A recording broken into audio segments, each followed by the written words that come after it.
మీ family future కు safe investment అంటే లాండోరా the valley, కంది, హైదరాబాద్.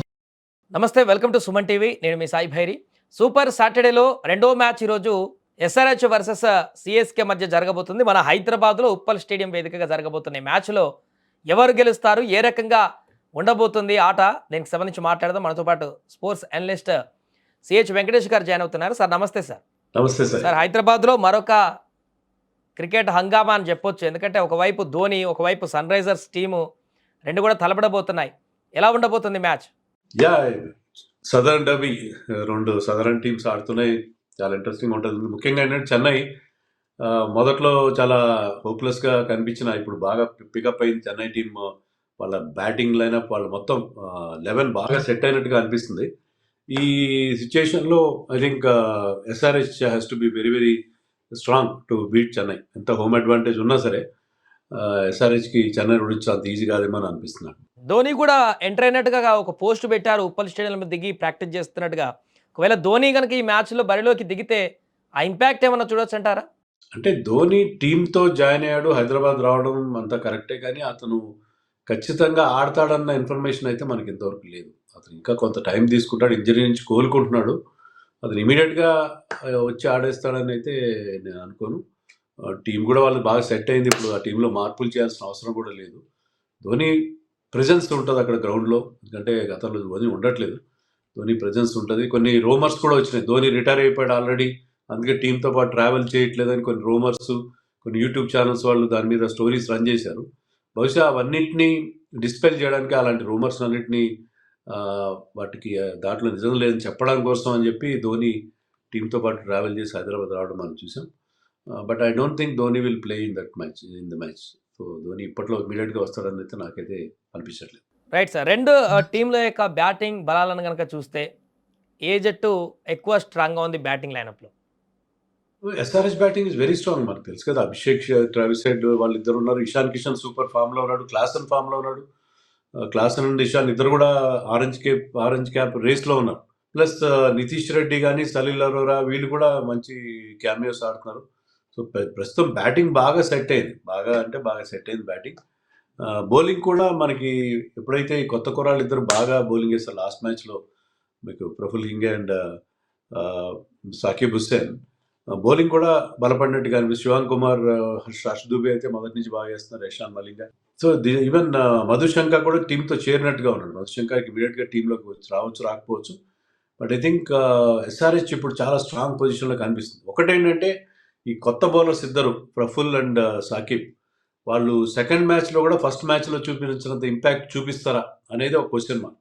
ఇక్కడ ఫస్ట్ మ్యాచ్లో వాళ్ళు ఒక సర్ప్రైజ్ ఎలిమెంట్గా వాళ్ళు బ్యాట్స్మెన్ని ఇబ్బంది పెట్టారు, కానీ ఇప్పుడు వాళ్ళ బౌలింగ్ స్టైల్ని మిగతా టీమ్స్ అన్ని కంప్యూటర్ అనలిస్టులు అందరూ బాగా స్టడీ చేస్తున్నారు. సో సెకండ్ మ్యాచ్లో కూడా వాళ్ళు అదే రకమైన ఇంపాక్ట్ క్రియేట్ చేస్తారా లేదని we have to wait and see. So అలాగే ఇక్కడ ఉప్పల్లో జరుగుతుంది కాబట్టి మ్యాచ్ ఎంత స్కోర్ ఎక్స్పెక్ట్ చేయొచ్చు? అండ్ టాస్ గెలిచిన టీం బ్యాటింగ్ ఎంచుకుంటుందా, బౌలింగ్ ఎంచుకుంటుందా? ఏ టీంకి అడ్వాంటేజ్ ఉంటుంది మొదట బ్యాటింగ్ చేస్తే? టాస్ గెలిచిన టీం దాన్ని అడిగితే ఆ పిచ్ని బట్టి ఉంటుంది, మనకి ఖచ్చితంగా చెప్పలేం. ఎందుకంటే ఉప్పల్లో ప్రతిసారి మనకి హై స్కోర్స్ రావట్లేదు. ఒకప్పుడు ఏంటంటే 280, 290 ఆ లెవెల్లో మనం మాట్లాడుకున్నాం, కానీ ఇప్పుడు ఏంటంటే అంత హై స్కోర్స్ రావట్లేదు. కాబట్టి పిచ్ని బట్టి ఉంటుంది. పిచ్ కనుక బాగా out and out batting friendly pitch ఉంటే కనుక టాస్ గెలిచిన టీం ఏమైనా ముందుగా బ్యాటింగ్ తీసుకునే అవకాశం ఉంది. లేని పక్షంలో చాలా టీమ్స్ చేజ్ చేయడానికి ఇష్టపడతాయి. చేజింగ్ మనం ఇప్పటివరకు జరిగిన మ్యాచ్లు చూస్తుంటే ఎక్కువ మ్యాచ్లు చేజ్ చేసే టీమ్సే గెలిచాయి, ఫస్ట్ బ్యాటింగ్ టీమ్స్ చాలా తక్కువ గెలిచాయి. బట్ ఎస్ఆర్హెచ్ విషయానికి వస్తే SRH always likes to bat first batting చేసి పెద్ద స్కోర్ బోర్డు మీద పెట్టడానికి ఇష్టపడుతుంది.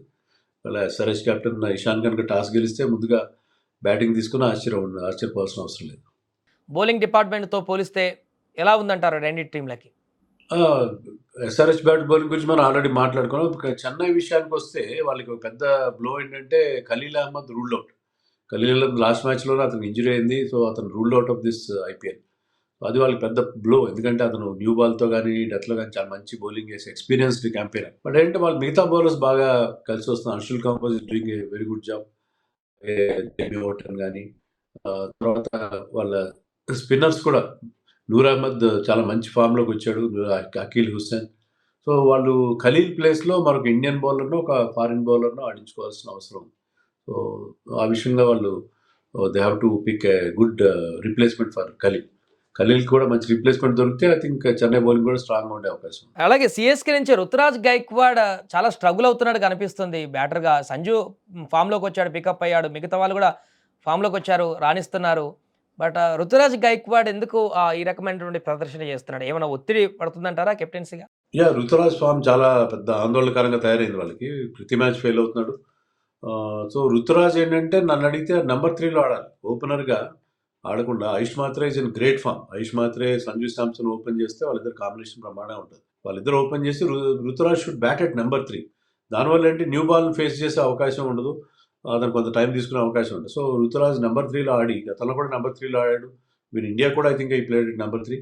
సో నంబర్ 3లో ఆడి అతను కొద్దిగా తన ఫామ్‌లోకి వచ్చే పరిస్థితి చాలా. కెప్టెన్ ఫామ్‌లోకి రావడం ఏ టీమ్‌కైనా చాలా ఇంపార్టెంట్. ఎందుకంటే కెప్టెన్ ప్రెషర్‌లో ఉన్నాడు అంటే అతను తీసుకునే డెసిషన్స్ మీద కూడా దాని ప్రభావం పడతది.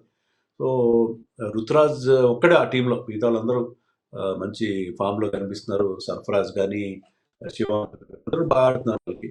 రుతురాజ్ ఫామ్ ఒకటే వాళ్ళకి వరీగా తయారైంది. ఫైనల్‌కి మ్యాచ్‌లో ఎవరు ఫేవరెట్‌గా నిలిచే అవకాశం ఉంది? ఎవరు గెలవడానికి ఎక్కువ స్కోప్ ఉండేటువంటి అవకాశాన్ని చూడొచ్చు? 2 టీమ్స్ కూడా చాలా రిసర్జెంట్‌గా ఉన్నాయి.